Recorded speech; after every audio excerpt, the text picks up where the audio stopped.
নমস্কাৰ বন্ধু বান্ধৱীসকল সকলোকে পুনৰবাৰ স্বাগতম জনাইছোঁ। আশা কৰোঁ আপোনালোক আটাইৰে ভাল। আমি যেতিয়া পৰীক্ষা দিবলৈ যাওঁ আমাৰ আটাইতকৈ বেছি চেলেঞ্জটো হয় টাইম মেনেজমেণ্ট।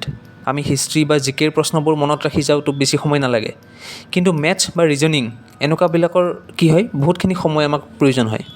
আৰু তেনেকুৱা এটা টাইম কনজিউমিং কুৱেশ্যন হ'ল কাউণ্টিং ফিগাৰ বা এনেকুৱা ধৰণৰ এটা ফিগাৰ এটা দিয়া থাকে য'ৰ পৰা আমাক কিমানটা ত্ৰিভুজ আছে বা কিমানটা চাৰ্কুল আছে আমি কাউণ্ট কৰিব লাগে। এনেকুৱা ধৰণৰ প্ৰশ্নত বহুতখিনি সময় যায়। আজিৰ ভিডিঅ'টোত আমি এনেকুৱা প্ৰশ্নবোৰ কিদৰে 5-10 ছেকেণ্ডৰ ভিতৰতে আমি কৰিব পাৰিম সেই বিষয়ে আলোচনা কৰিম। ভিডিঅ'টো শেষলৈকে চাব। আমি বিভিন্ন ফিগাৰসমূহ কিদৰে কেলকুলেট কৰিম সেই বিষয়ে আমি আলোচনা কৰিম। আমাৰ সদায় প্ৰয়াস আপোনালোকৰ বাবে বিভিন্ন ইনফৰ্মেটিভ ভিডিঅ' আগবঢ়াই অনা। যদি আমাৰ চেনেলটো ভাল পায় চেনেলটো ছাবস্ক্ৰাইব কৰি দিব আৰু ভিডিঅ'বোৰ লাইক কৰি দিব, শ্বেয়াৰ কৰি দিব আৰু বেল নটিফিকেশ্যনটো ক্লিক কৰি থৈ দিব যাতে এনেকুৱা ধৰণৰ আৰু বেলেগ ভিডিঅ' দিলে আপোনালোকে নটিফিকেশ্যন পাই যায়। এতিয়া এনেকুৱা ধৰণৰ যেতিয়া এটা ফিগাৰ দিয়া থাকে এইটোৰ নিচিনা আমি ডাইৰেক্ট গম পাই যাওঁ ইয়াত কেইটা ত্ৰিভুজ আছে, ইফালৰ পৰা এটা, দুটা আৰু ডাঙৰটো এটা, তিনিটা। এতিয়া বা এনেকুৱা দিয়া থাকিলে আমি কি কৰিম বা এনেকুৱা দিয়া থাকিলে আমি হিচাপ কৰি থাকিব লগা হয় আৰু বহুত সময় গুচি যায়। ইয়াৰ কাৰণে এটা টেকনিক এটা আছে। ইয়াত আমি কি কৰিম নাম্বাৰিং কৰিম। প্ৰথমতে 1 দিলোঁ, 2 দিলোঁ। এতিয়া ইয়াত কেইটা টোটেল ত্ৰিভুজ হ'ব 1 + 2 মানে 3। ঠিক তেনেদৰে এইটো ফিগাৰত কি হ'ব, ইয়াত কি আছে 4টা আছে 1 2 3 4। আমি কিমান হ'ব টোটেল 1 + 2 + 3 + 4 মানে 10। ঠিক তেনেদৰে ইয়াত কেইটা আছে 6টা আছে, তেনেকৈ আমি 1 + 2 + এনেকৈ 6লৈকে কাউণ্ট কৰিম, আমি কি পাম 21। এতিয়া যদি 10টা থাকে 12টা থাকে তেতিয়াতো বহুত সময় লাগি যাব হিচাপ কৰি থাকোঁতেও। তাৰ কাৰণেও এটা সহজ উপায় এটা আছে। আমি যেতিয়া এটা ছিৰিজত নাম্বাৰ থাকে 1 2 3 4 এনেকৈ ছিৰিজত ছাপ'জ 10লৈকে আছে, ছিৰিজত নাম্বাৰ থাকিলে আমি গোটেইকেইটা যেতিয়া কাউণ্ট কৰোঁ, যেতিয়া প্লাছ কৰোঁ তেতিয়া এটা ফৰ্মুলা এটা ব্যৱহাৰ হয় n × n + 1 / 2। ইয়াত n কি হয় শেষৰটো নাম্বাৰ, মানে এই ক্ষেত্ৰত শেষৰ নাম্বাৰ কি 10। n + 1 মানে কি 10 + 1 মানে 11, মানে নেক্সট নাম্বাৰটো 10 × 11 মানে 110 আৰু তাক 2ৰে হৰণ কৰি দিম, কিমান হ'ব 55। এতিয়া এই ফিগাৰটোত কি হৈছে 1 2 3 4 4লৈকে আছে, মানে 4 × 5 / 2। 4ৰ পিছৰ সংখ্যাটো 5, শেষৰ সংখ্যাটো 4, তাৰ পিছৰ সংখ্যাটো 5, তো 4 × 5 20, 2ৰে হৰণ কৰি দিওঁ, এনচাৰটো কিমান হ'ব 10 বা 10।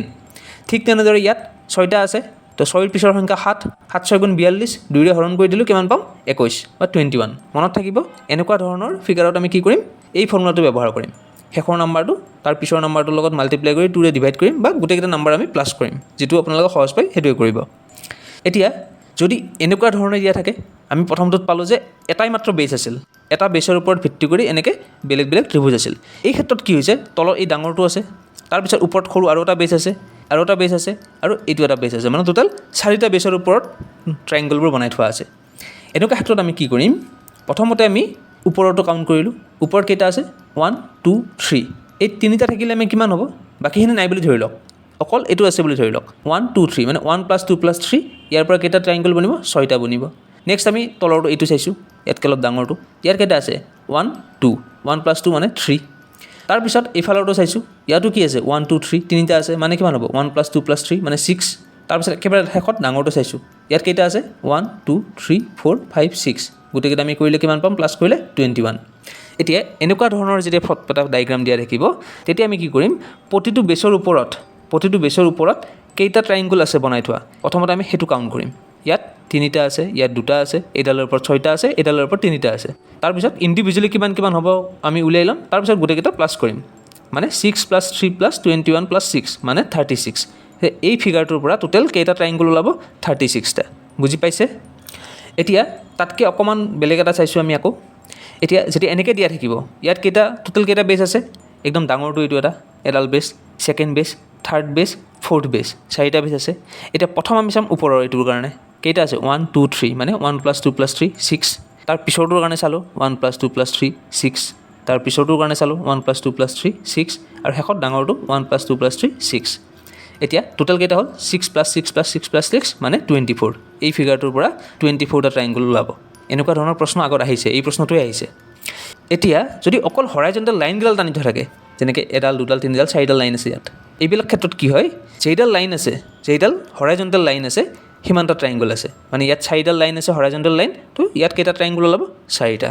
এতিয়া তাৰপিছত আৰু এটা প্ৰশ্ন আহে, এনেকুৱা এটা স্কুৱেৰ দিয়া থাকে আৰু স্কুৱেৰটোৰ ভিতৰত ট্ৰাইংগল দিয়া থাকে আৰু হিচাপ কৰিব দিয়ে কেইটা ট্ৰাইংগল আছে ইয়াত আমি হিচাপ কৰি থাকিবলৈ কয় ওপৰৰ পৰা এটা দুটা ইফালে চাৰিটা আছে ইফালৰ পৰা এটা ইফালৰ পৰা এটা মানে 8টা আছে ঠিক তেনেদৰে ইয়াত আমি হিচাপ কৰি থাকিবলৈ কয় এনেকৈ হিচাপ কৰি সময় গুচি যায় আৰু কম্পিটিটিভ এক্সামত ইমান সময় নাথাকে আমাৰ হাতত সেইটো কাৰণে ইয়াত আমি কি টেকনিক ইউজ কৰিম আমি নাম্বাৰিং কৰিম ইয়াতো 1 2 3 4 মানে সৰু সৰু কেইটা আছে 4টা আছে টোটেল নাম্বাৰ কিমান হ'ব 4 × 2 মানে 8 মানে 2ৰে আমি মাল্টিপ্লাই কৰি দিম বুজি পাইছে এইটোৰ ক্ষেত্ৰত কেইটা আছে সৰু সৰু 1 2 3 4 5 6 7 8টা আছে 8 × 2 মানে 16 হৈ গ'ল একদম ইজি হয় এতিয়া এই ফিগাৰটো কওকচোন এই ফিগাৰটোত আপোনালোকে মই কোৱাৰ আগতেই কমেণ্ট কৰি জনাওক কিমান হ'ব ভিডিঅ'টো পজ কৰি কিনে কমেণ্ট কৰি জনাওক ইয়াত কিমানটা থাকিব এতিয়া ইয়াতো কি হ'ব আমি ইয়াত দুটা স্কুৱেৰ আছে প্ৰথমতে সৰু স্কুৱেৰটো কনচিডাৰ কৰিম 8টা আছে 8 2 16 নেক্সট ডাঙৰ স্কুৱেৰটো আমি কনচিডাৰ কৰিম ইয়াতো 8টা আছে 8 2 16 মানে টোটেল কিমানটা হ'ল 16 + 16 32 মানে এই ফিগাৰটোত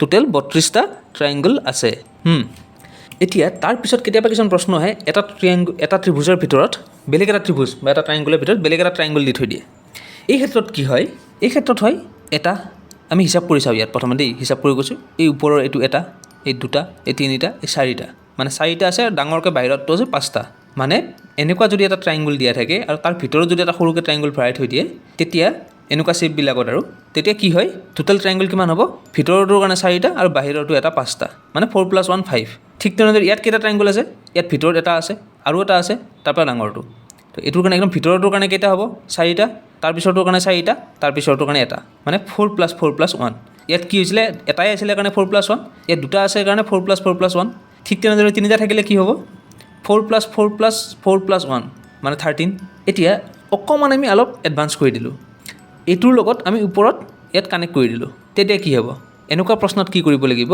আমি প্ৰথমতে এই লাইনকেইডাল নাই বুলি কনচিডাৰ কৰি ল'ব লাগিব লাইনকেইডাল নাই যদি লাইনকেইডাল নাথাকে তেতিয়া কিমান হ'ব ভিতৰটোৰ কাৰণে 4 তাৰপিছৰটোৰ কাৰণে 4 তাৰপিছৰটোৰ কাৰণে 4 মানে 4 + 4 + 4 আৰু বাহিৰৰটো 1 মানে 13 হ'ল এইটোৰ নিচিনাই ছেইম টেকনিক তাৰপিছত এই ট্ৰাইংগলটো কেইটা আছে ইয়াত আগতে আমি এইটো এটাই আছিলে ইয়াত আমি কি গ'ল দুভাগ হৈ গ'ল মানে ইয়াত দুটা ইয়াত দুটা ইয়াত দুটা মানে 2 + 2 + 2 মানে 6 আগৰ আছিল 13 + 6 মানে কিমান হ'ল 19 একদম ইজি হয় নেক্সট টাইম আৰু পৰীক্ষাত এইবিলাক আহিলে চিন্তা কৰিব নালাগে পটককৈ এনচাৰ ওলাই যাব এতিয়া একদম শেষৰটো আমি চাইছোঁ এনেকুৱা ধৰণৰ ত্ৰিভুজৰ ওপৰত লাষ্ট এইটো ধৰণৰ প্ৰশ্ন আহে আৰু স্কুৱেৰৰ ওপৰতো আহিব আমি পিছৰ ভিডিঅ'ত আলোচনা কৰিম এতিয়া এইবিলাক ক্ষেত্ৰত কি কৰিব লাগিব আমি যেতিয়া এনেকুৱা ধৰণৰ থাকে যে তলত কেইটা আছে তলৰ বেছটোক ডিপেণ্ড কৰি ওপৰৰ ফালে মুখ কৰি কেইটা আছে ত্ৰিভুজ 1 2 3 4 এডালতো কেনেকৈ 4টা আছে এডালতো তেনেকৈ 4টা আছে বা এইটো ফটোত চালে আমি দেখোঁ এনেকৈ আছে 6টা 1 2 3 4 5 6 আৰু এনেকুৱা আছে 1 2 3 4 5 6 6টা আছে